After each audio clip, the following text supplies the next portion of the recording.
말씀 함께 보겠습니다. 오늘은 사도행전, 계속해서 다시 사도행전으로 들어가도록 하겠습니다. 사도행전 7장이죠. 다 같이 일어나셔서 오늘은 사도행전 7장 17절로 29절까지의 말씀입니다. 우리 함께 한 목소리 같이 저와 여러분이 교독하도록 하겠습니다. 사도행전 7장 17절로 29절까지의 말씀입니다. 제가 먼저 읽겠습니다. 하나님이 아브라함에게, 제가 읽고 여러분이 읽고 할게요. 하나님이 아브라함에게 약속하신 때가 가까움에 이스라엘 백성이 애굽에서 번성하여 많아졌더니 옅습을 알지 못하는 새 임금이 애굽 왕위에 오르매 그가 우리 족속에게 교활한 방법을 써서 조상들을 괴롭게 하여 그 어린아이들을 내버려 살지 못하게 하려 할세. 그때 모세가 났는데 하나님 보시기에 아름다운지라 그의 아버지의 집에서 석 달 동안 길리다더니 버려진 후에 바로의 딸이 그를 데려다가 자기 아들로 기르매 모세가 애굽 사람의 모든 지혜를 배워 그의 말과 하는 일들이 능하더라. 나이가 40이 되매 그 형제 이스라엘 자손을 돌볼 생각이 나더니 한 사람이 원통한 일 당함을 보고 보호하여 압제받는 자를 위하여 원수를 갚아 애굽 사람을 쳐 죽이니라. 그는 그의 형제들이 하나님께서 자기의 손을 통하여 구원해 주시는 것을 깨달으리라고 생각하였으나 그들이 깨닫지 못하였더라. 이튿날 이스라엘 사람끼리 싸울 때 모세가 와서 화해시키려 하여 이르되 너희는 형제인데 어찌 서로 해치느냐 하니 그 동물을 해치는 사람이 모세를 밀어뜨려 이르되 누가 너를 관리와 재판장으로 우리 위에 세웠느냐? 내가 어제는 애굽 사람을 죽인과 같이 또 나를 죽이려 하느냐. 같이 읽을게요. 모세가 이 말 때문에 도주하여 미디안 땅에서 나그네 되어 거기서 아들 둘을 낳으니라. 아멘. 네. 하나님의 말씀입니다. 잠시 기도하겠습니다. 사랑과 은혜가 풍성하신 하나님 아버지 감사합니다. 지난 한 주간도 세상 가운데에서 우리를 지키시고 인도하여 주셔서 오늘 다시 주님 앞에 나와 하나님을 예배하고 하나님의 말씀을 사모하는 마음으로 듣게 하시니 감사합니다. 이 시간 선포되어지는 말씀을 우리가 듣고 우리의 영이 깨어 하나님께서 기뻐하시는 삶을 향하여 한 걸음 나아가는 오늘이 되게 인도하여 주시옵소서. 말씀이 들려질 때 그것이 우리 마음 가운데 깊이 뿌리 내리게 하시고 그 말씀을 통하여 열매 맺는 삶이 되어지도록 우리를 붙들어 주시옵소서. 감사드리며 예수 그리스도의 이름으로 기도드립니다. 아멘. 우리 함께 인사할까요? 옆에 분들과 샬롬, 하나님의 평강이 함께 하시기를 원합니다. 샬롬, 샬롬. 네, 하나님의 평안이 여러분과 여러분 가정 가운데 그리고 여러분이 생각하고 계획하고 하시는 모든 일 가운데 형통케 하시는 은혜로 임하시기를 주의 이름으로 축원을 드립니다. 하나님의 피조물로서 우리 인간들에게 부여하신 형상, 하나님의 형상에 대해서 지난주에 함께 나눴었는데요. 하나님께서 우리 인간에게 그분의 형상과 그분의 모양을 담아 주실 때에 우리 안에 하나님을 향한 존경심 또한 넣어 주셨다라고 믿습니다. 존경심이라고 말을 하긴 했는데요. 존경심이란 무엇을 말하겠습니까? 네, 하나님을 향한 갈망을 주셨다라는 거예요. 우리 인간들은 우리 한계를 지닌 존재들이기 때문에 그 한계에 부딪힐 때 누구를 찾게 돼 있어요? 신을 찾게 돼 있어요. 신을 향하게 되어 있다라는 거죠. 누구? 하나님. 우리를 창조하신 하나님을 향하게 만들어 놓으셨다. 그 존경심을 우리 안에 넣어 주셨다라는 거예요. 그래서 옛날부터도 정말 모든 우리의 역사학자들의 많은 그 문명의 그 깊숙한 속을 보면 결국 뭐예요? 신을 향한 제단이 있고 제사가 있고 신을 향한 어떤 사람의 마음을 드리는 그러한 것들을 우리가 발견하게 되지 않습니까? 하나님은 그러한 마음을 우리 안에 주셨다라는 거예요. 그러나 그 하나님, 바른 신, 나를 창조하신 신을 온전히 알고 그분을 향하여 나아가는 것이 우리에게 너무나 중요하겠죠. 이스라엘 백성들도 그랬던 겁니다. 애굽에서의 그 노예 생활을 하면서 얼마나 힘들고 고통스러웠어요. 그 시간을 지나려고 하다 보니까 그들도 나를 선택하신 하나님, 우리를 이끄신 하나님, 우리를 인도하신 하나님을 찾았던 거예요. 하나님을 향해서 부르짖는 거예요. 하나님, 우리를 왜 돌아보지 않으십니까? 우리가 이렇게 힘들고 이렇게 고통스러워하는데 하나님 뭐 하십니까? 나 좀 도와주십시오. 나 좀 살려주십시오. 우리를 구원해 주십시오. 라고 부르짖기 시작합니다. 애굽에 들어올 때는 좋았죠. 총리가 불러서, 총리의 가족이었으니까, 애굽의 제2인자의 가족으로서 애굽에 들어왔기 때문에 처음엔 좋았어요. 삶의 문제될 게 없었습니다. 거침없이 이스라엘 백성들은 그 땅에 정착하여 풍성함을 누리면서 살았을 것입니다. 그런데 요셉이 죽고 나서 어떤 일이 생겼습니까? 상황이 점점 악화되어 갑니다. 오늘 말씀 18절에 보면 요셉을 알지 못하는 새 임금이 애굽 왕위에 오르면서 변화되기 시작했다라는 거예요. 악화되기 시작했다라는 거예요.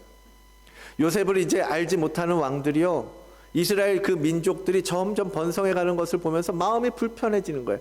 저놈들은 도대체 어디서 굴러왔길래 우리 땅을 저렇게 차지하고 저렇게 번성해 가는 거야, 이렇게 강해져 가고 있는 거야 하면서 이스라엘 백성들을 경계하기 시작합니다. 그리고서 어떻게 해요? 그들을 노예로 삼아요. 그들을 괴롭히기 시작합니다. 이스라엘 백성들은 그러한 상황 가운데 이제 고통스러워하는 거예요.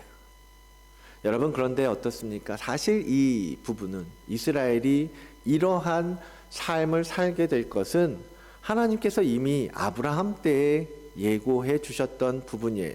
그렇죠? 이방 땅에 가서 400년 동안 너희 자손들이 괴롭힘을 당할 것이라고 하나님은 분명히 이미 수백 년 전에 그들에게 말씀하셨던 것입니다. 그런데 이제 그 자손이 나오리라, 그 땅에서 이제 나올 것이다 라고 하신 말씀이 성취되어지는 하나님의 때가 지금 되었다라는 것을 오늘 이 상황 속에서, 이 이스라엘 백성들의 삶 속에서 우리는 보아야 할 것입니다.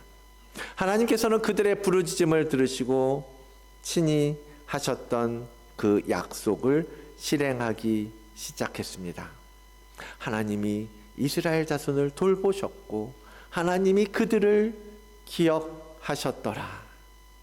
얼마나 은혜가 되는지 모릅니다. 하나님이 나를 기억하는 것, 하나님이 이 작은 자를, 이 연약한 자를 기억하시고 나의 부르짖음을 들으시고 나와의 약속을 기억하시고 그것을 잊지 않고 돌보시겠다라고 말씀하시는 거예요. 하나님께서는 그 약속을 잊지 않고 계셨습니다. 그리고 그것을 실행하기 위해서 누구를 보내요? 누구를 택해요? 모세라는 인물을 택하셨어요. 모세. 우리는 모세를 너무너무 잘 알고 있습니다. 세상 사람들도 모세 정도는 다 알아요. 그렇죠? 수많은 영화와 수많은 작품과 문화를 통해서 모세는 알려져 있어요. 위대한 출애굽의 지도자. 그런데 사실 그의 어린 시절을 보니까, 그의 젊은 날을 보니까 그의 삶이 얼마나 힘들었었는지 우리는 이 성경을 통해서 알 수가 있습니다. 그가 태어났던 시기는 이 이스라엘 민족을 향한 애굽의 왕들의 시기가 극단에 처했을 때, 정말 극에 달했던 때였어요. 우리가 알고 있는 것처럼 75명의 야곱의 가족들이 애굽으로 들어옵니다. 그리고 400년의 세월이 지나면서 그들은 얼마나 그룹이 됐어요? 수백만의 사람으로 불어난 거예요. 그와 같이 번성하니까 이스라엘에 대해서 애굽이 두려워할 수밖에 없었던 거죠. 저놈들 뭔데 이렇게 자꾸 땅을 불리고 새를 불리고 그래서 그들이 처한 장치가 뭐였어요? 행정이 뭐였어요? 히브리인 남자아이들을 태어나자마자 죽이도록 했던 거예요.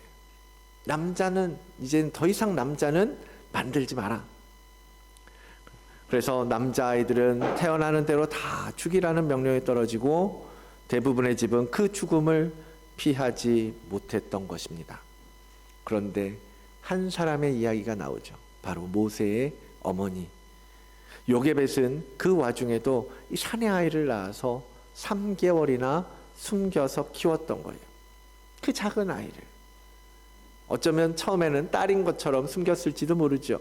그런데 여러분, 노예의 신분에서 그 애굽의 칼날을 어떻게 피할 수 있었겠습니까?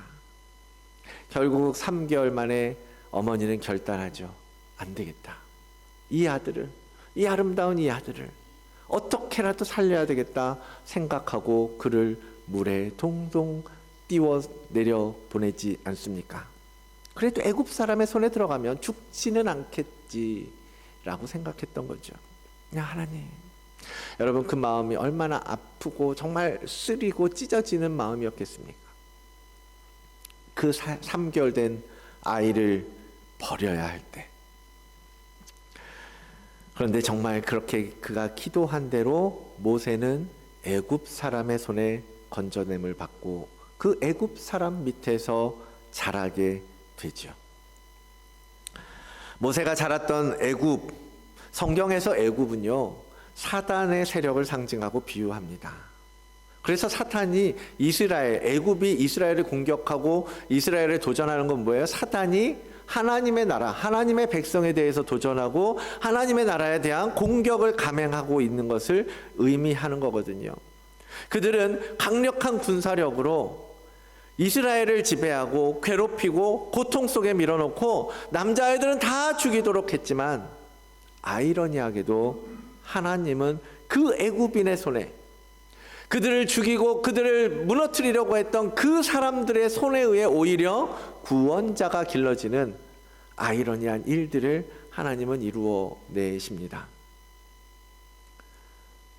모세는 거기서 생명을 건지고 오히려 그 밖에서보다 완전한 보호 속에 애굽의 많은 지혜와 문물을 배우고 세상의 많은 지식들을 경험하면서 성장하는 혜택을 보게 된다라는 거죠. 그렇게 애굽인으로 살았으면 평생 그에게는 아무 일도 없었을 것입니다. 잘 살았겠죠. 끝까지 왕족으로서. 그런데 모세는 그럴 수가 없었습니다. 왜요? 자라면서 계속해서 정체성에 대한 의문이 든 거예요. 나는 누구인가? 나는 어디서 왔는가? 나는 왜 이들과 다른가? 어디서부터 왔겠어요? 어릴 때 유모로 길렀던 사람이 바로 엄마였어요. 엄마의 손을 타서 엄마가 그에게 너는 히브리인이다. 너는 히브리인의 하나님을 믿어야 된다. 그런 이야기를 듣고 주변 사람들이 늘 눈치 보듯이 이야기하는 이야기를 왜 몰랐겠어요? 저 사람 히브리인인데 어쩌다 운 좋게 애굽 왕족의 가문에 들어와서 그런 이야기들을 들으면서 모세는 얼마나 많은 정체성의 혼란을 경험했겠습니까? 그럼에도 불구하고 모세는 그 날을 보내면서 히브리인들에 대해서 그 히브리인에 대해서 긍휼한 형제로서의 긍휼한 마음을 가지고 있었습니다. 오늘 본문 23절의 기록을 그렇게 한 거예요. 나이 40이 되매 그 형제 이스라엘 자손들을 돌볼 생각이 났다라는 거예요. 그 형제라고 표현하고 있어요. 그래서 모세에게 어떤 일이 있었습니까? 한 히브리인이 애굽 병사에 의해서 고통당하고 괴롭힘 당하는 걸 보면서 그것을 건져내려 하다가 애굽의 병사를 죽이고 말아요. 애굽 왕자가 히브리인을 위해서 애굽 병사를 죽이는 사건이 벌어진 것입니다. 가만히 있을 수 없었겠죠. 애굽에서는 큰 난리가 났을 것입니다. 그것이 알려지는 순간 아무리 모세라도 아무리 왕자라도 심각한 문제가 생긴 거죠. 그래서 성경에 보니까 모세가 그 죽인 병사를 아무도 모르게 땅에 묻어 버립니다. 이제는 괜찮겠지. 그런데 그 다음 날 또 다시 현장에 나갔을 때 이번에는 히브리인끼리 싸우는 장면을 목격하는 거야. 막 다툽니다. 그럼 그들에게 가서 모세가 아니 동족끼리 왜들 그러십니까? 서로 좀 용납하고 서로 용서하고 서로 좀 받아주고 인정해 주시고 싸우지 마십시오. 막 이렇게 해서 싸움을 뜯어 말리려고 할 때에 그들이 뭐라 그래요? 당신이 뭔데? 당신이 뭔데? 네가 우리 재판장이야? 네가 우리 판사야? 왜? 우리도 어제 죽인 그 애굽 병사처럼 죽이려고? 이렇게 이야기한 거예요. 그러니까 모세가 뜨끔한 거죠. 그 일은 아무도 몰랐어야 하는 일인데, 아무도 몰랐어야 하는데 모세는 깜짝 놀란 거예요. 그리고 모세는 두려움에 빠지게 됩니다. 모세가 이렇게 자기 민족임에도 불구하고 그들에게 거절받고 애굽을 떠나서 40년 동안 미디안 광야에서 나그네처럼 살게 되었다라는 것이 오늘 우리가 읽은 본문의 내용이고 그 배경입니다.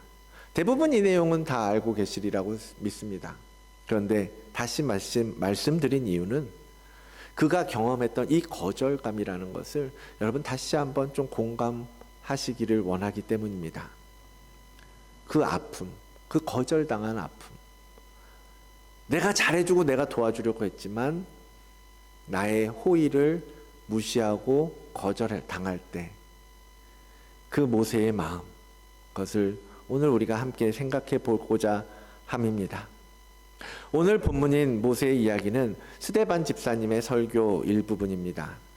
지난번에 계속해서 우리가 봐왔죠. 아브라함의 이야기도 봤고 요셉의 이야기도 보았고 이제 모세의 이야기를 스데반이 시작하는 거예요. 근데 모세의 이야기는 사실 굉장히 깁니다. 그 중에서 오늘은 그가 40세 되었을 때까지 있었던 일들을 가지고 말씀을 나누는 거예요. 자, 이 시간 동안은 앞서 말씀드렸던 것처럼 모세에게 있어서는 정말 힘든 시간이었을 것입니다. 물론 본인은 기억하지 못하겠지만 3개월 만에 버려졌다라는 것. 그러나 그것을 반전을 만들어서 오히려 애굽의 왕자로서 길러지고 양육받게 되었던 것. 그런데 또 한 번의 반전이 있는 거예요. 나이 40이 돼서 형제들을 우리 민족을 돌보려고 했더니 그 형제들로부터 거절당하는 거죠. 처절하게.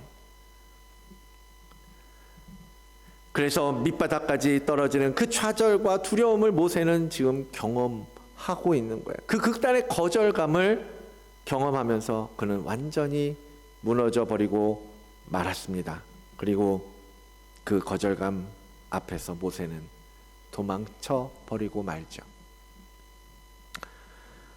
모세가 이 말 때문에 토주하여 미디안 땅에서 나그네 되어 거기서 아들 둘을 낳으니라. 아마도 우리에게 이 모세와 같이 정말 이 극단적인 일들이 우리에게 벌어졌다면 여러분은 어떠셨을까요? 우리도 아마 마음의 상처가 깊이 남았을 것입니다. 너무 힘든 시간이었을 거예요. 우리도 인생 중에 살다 보면 크고 작은 거절감을 경험할 수 있습니다. 말도 안 되는 억울함, 가장 가까운 친구에게서 또는 자녀에게서 또는 부모에게서 그런 거절감들을 강하게 경험했을지도 모릅니다. 싫어, 그만해, 필요 없다고, 좀 저리로 가라, 꺼져 라고 나에게 말할 때 여러분 우리의 마음이 얼마나 상처를 받습니까? 인간적으로는 정말 이기기 힘들고 정말 모세처럼 도망가 버리고 싶은 그런 두려운 일이겠지요. 그러나 여러분, 이 과정은 하나님께서 나를 더 단단하게 만드시기 위해서 허용하시는 연단임을 믿으시기를 바랍니다. 훈련의 과정이라는 거예요. 이 과정을 통해서 하나님은 우리를 하나님께서 쓰시기에 좋은 사람으로 만들고 하나님의 사람으로 바꾸어내시고 하나님의 사명을 감당할 수 있는 자로 만들어 가시기 위해서 때로는 우리를 그렇게 극단 속에 몰아넣기도 하신다라는 것입니다. 모세도 보세요. 이 사건으로 말미암아 미디안 광야에서 40년 동안 광야에서 굴러 다니게 됩니다. 훈련 받아요. 다시 부르실 때까지요. 그리고 그 시간을 거쳐서 모세는 결국 하나님께서 원하시는 하나님의 그 맡기신 사명, 그게 뭐예요? 이스라엘 백성들을 가나안 땅까지 이끌어가는 거였어요. 그 일을, 그 지도자의 사명을 잘 감당해내고 이 성경 속에서 가장 위대한 지도자, 이스라엘 민족들이 가장 존경하고 인정하는 그러한 선지자로 기억되게 되지 않습니까? 지금 우리가 삶 속에서 어떤 거절감들을 경험하고 계신다면, 여러분이 지난 시간 속에서 정말 우리 마음속에 큰 상처로 남은 거절당한 경험이 있으시다면 여러분 조금만 견뎌보시기를 원합니다. 하나님을 의지하십시오. 그분의 약속을 믿고 참아보십시오. 그러면 그 연단을 통해서 더 정금같이 만드시는 하나님을 여러분 만나게 되실 것입니다. 그분께서 오늘 나를 더 견고하고 강하게 만드셔서 나로 하나님의 말씀을 이루어가는 자로 삼아 주실 거라는 거예요. 그 말씀을 믿고 비록 지금 내 마음에 상처가 생기고 깊은 한숨이 나온다 할지라도 그 거절감의 경험에서 벗어나서 다시 누구를 바라봐야 돼요? 하나님을 바라보셔야 하는 것입니다. 모세가 경험했던 그 거절감, 그것은 우리 주님이 이 땅에 오셨을 때 경험했던 것과 똑같은 것이었습니다. 우리는 모세의 삶에서 예수 그리스도의 삶을 볼 수 있는 거죠. 그분의 삶이 모세의 삶에 많이 투영되고 있음을 발견할 수 있습니다. 어떤 부분들이죠? 먼저는 어린 시절에 그 죽음의 공포 속에 애굽으로 가게 된 것. 지금 보았던 것처럼 모세가 죽음의 공포를 피해서 애굽으로 흘러 들어갔던 것처럼 주님도 태어났을 때 애굽으로 도망가야 했잖아요. 그렇죠? 마태복음은 그것을 기록하고 있습니다. 헤롯이 베들레헴의 왕이 났었다고 하니까 그 어린아이들을 싹 다 죽이라고 명령해요. 그 명령을 피해서 예수님은 이집트로 잠시 나가 있었죠. 피해 있었죠. 정작 유다의 왕은 자신의 권력을 방해받을까 봐 그 백성을 구원하시기 위해 이 땅에 오신 예수 그리스도를 죽이려고 했던 것입니다. 동방에서 온 박사들은 왕에게 예물을 드렸지만 정작 자기 민족인 유대인들로부터 환영받지 못했던 그 예수님의 모습이 바로 오늘 모세의 어린 시절의 그 모습과 닮아 있다라는 거죠. 두 번째 닮은 점은 또 무엇입니까? 더 강력한 거절감이에요.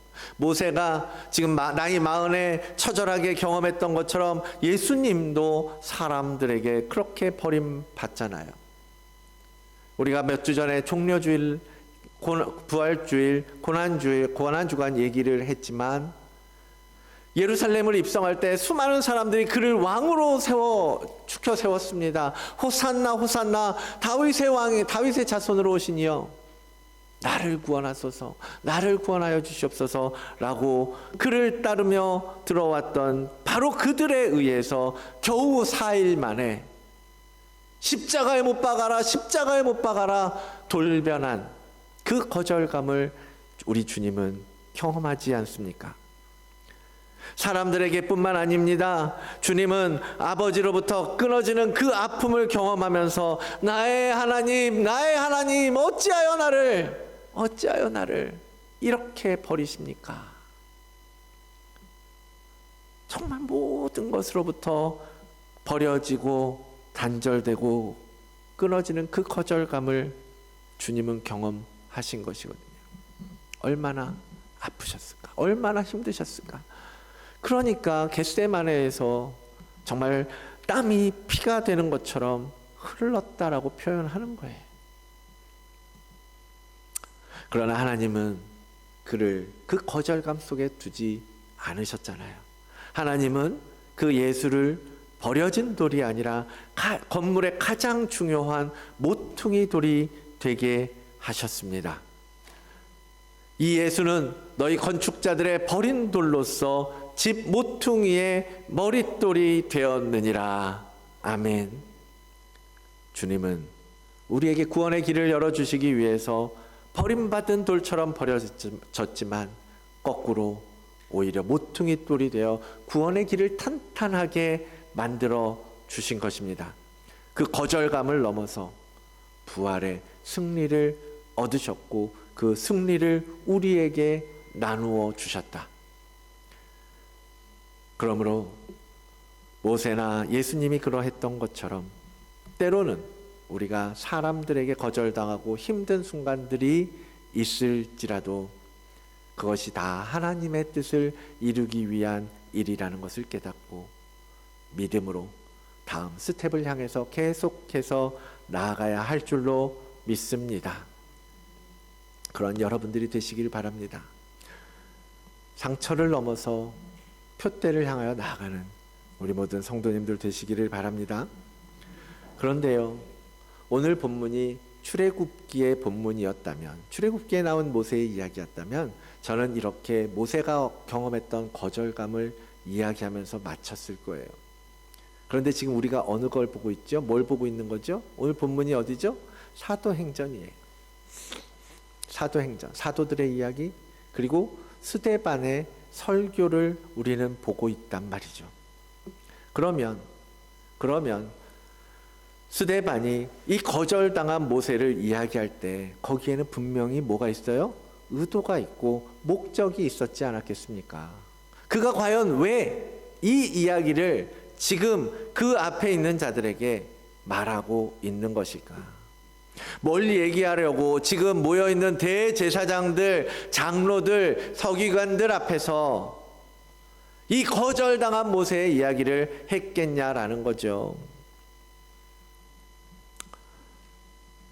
그가 하고자 하는 이야기가 무엇이었겠습니까? 하나님께서 너희를 구원을 하기 위해서 준비하셨던 메시아, 바로 그가 바로 예수였는데 너희 조상이 모세를 거절했던 것처럼, 모세에게 그랬던 것처럼 너희도 그 예수를 거절했고 그래서 그가 십자가를 지셨던 것 아니냐.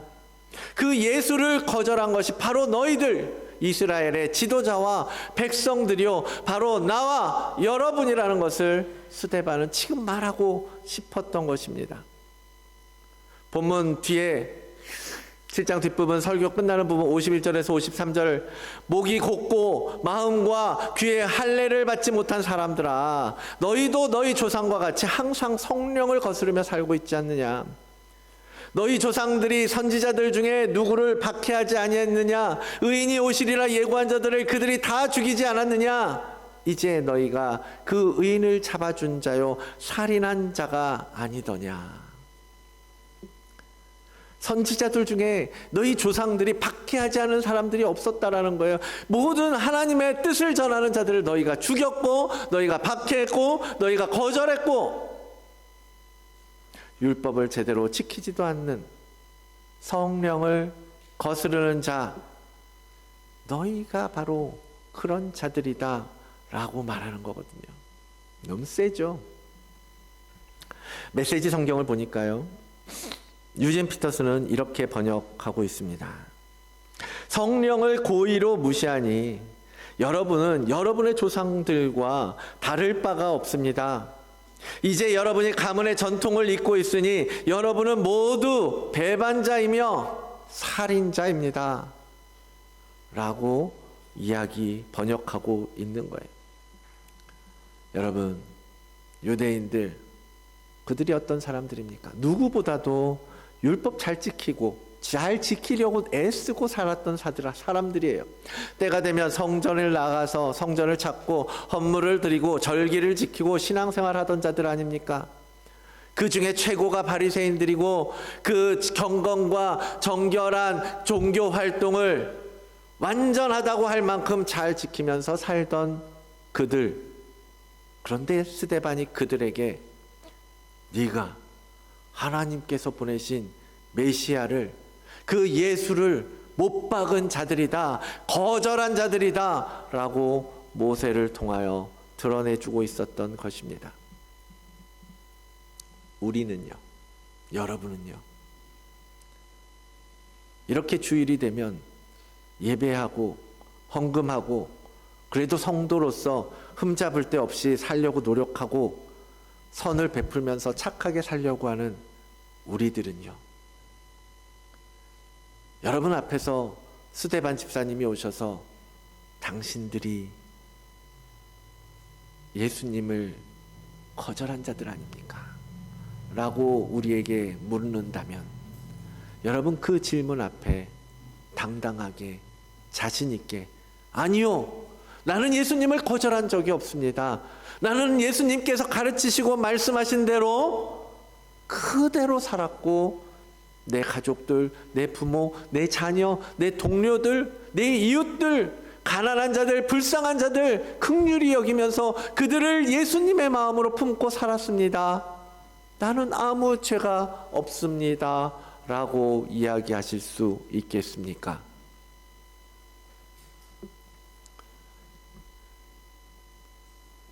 우리 중에 그렇게 말할 수 있는 사람들이 있으면 참 좋겠습니다. 그런데 하나님은 우리가 그렇지 못하다라는 것을 너무나 잘 알고 계시잖아요. 아무리 둘러봐도 돌아봐도 의인이 하나도 없다고, 하나님을 찾는 자가 없다고 사도가 안타까운 마음으로 왜 말하겠습니까? 다 잘하는 것 같지만 우리도 여전히 주님의 마음을 외면하고 주님의 시선을 거부하고 주님의 뜻과 상관없이 사는 모습이 나오기 때문 아니겠습니까? 우리가 예수님을 거절당한 모세처럼 대하고 있다라는 거죠. 사랑하는 성도 여러분, 우리를 구원하시기 위해서 이 땅에 오셔서 십자가 지시고 죽으시고 부활하신 주님을 여러분 구주로 믿으시는 줄로 압니다. 믿으시죠? 그런데 여러분의 삶은 왜 주님과 함께 가지 못하는 것입니까? 왜 우리는 여전히 주님 없이 살기를 즐거워하는 것입니까? 이 거절의 반대가 뭔지 생각해 봤어요. 거절의 반대가 뭡니까? 받아들이고 영접하는 거예요. 인정하는 겁니다. 내 안에 모셔드리고 그와 함께 걷는 것, 동행이라고 저는 생각을 합니다. 여러분, 주님과 동행하기를 즐거워하십시오. 주님은요, 언제든지 anytime 우리에게 오시기를 기뻐하시는 분이세요. 우리가 마음을 열고 그분을 맞아들이고 그분과 함께 하기를 받아들인다면, 그렇게 우리의 마음을 연다면 주님은 언제든지 우리와 함께 해주시는 임마누엘 하나님이십니다. 그런데 우리가 그분을 거절하고 있기 때문에 우리의 삶에서는 여전히 수없는 근심과 염려와 두려움과 걱정과 불안함과 분노와 분열됨과 미워하는 마음과 용서하지 못하는 마음이 계속해서 우리 안에 자리 잡고 있는 것 아니겠습니까? 주님이 우리 안에 오셔서 우리가 그분을 거절하지 아니하고 우리의 마음을 두드리시는 그 주님 앞에 우리의 마음을 열고 그분과 함께 거하며 내 안에 예수 그리스도를 영접하고 그분이 사시도록 나는 죽고 예수 그리스도가 살아가는 삶을 산다면 우리 안에서 예수 그리스도의 향기가 품어져 나올 수밖에 없지 않겠습니까? 주님은 우리가 마음을 열고 거절하지 아니하고 함께 하도록 우리의 마음을 열어주신다면 주님은 은혜를 주시고 우리를 도우시고 우리를 인도해 주십니다. 마음의 평안을 주시고 능히 견디고 참을 수 있는 힘을 주실 것입니다. 그리고 사랑할 수 있는 마음도 주십니다. 주님께서 말씀을 통해서 우리의 마음과 우리의 생각 깊은 곳에 있는 예수 그리스도를 받아들이지 않고 거절해 왔던 우리의 마음속을 드러내실 때에 여러분 유대인들처럼 반응하지 않기를 원합니다. 그들은 그렇게 자신의 내면이 드러났을 때요 분노하고 이를 갈았다라고 얘기해요. 끝까지 그 거절의 태도를 바꾸지 않았던 겁니다. 근데 여러분 끝까지 그렇게 저항한다면 무슨 일이 생기겠습니까? 결국은 우리는 하나님의 심판대를 지나갈 수 없지 않겠습니까? 하나님의 그 심판을 우리가 예수 그리스도 없이 결코 지나갈 수 없다라는 거예요. 여러분, 주님을 밀어내지 마십시오. 주님과 함께 걸어가십시오. 주님과 동행하는 거 불편해하지 마세요. 불편한 마음들 많이 있죠. 너무 막 거룩하게, 너무 막 이렇게. 아니요. 주님이 계시기 때문에 우리의 마음이 그 모든 것들을 에도 불구하고 흔들리지 않고 잔잔하게 평안을 유지할 수 있는 것입니다. 그것이 사는 길이요, 그것이 구원의 길 아니겠습니까? 거절당한 모세, 거절당한 주님을 생각하시면서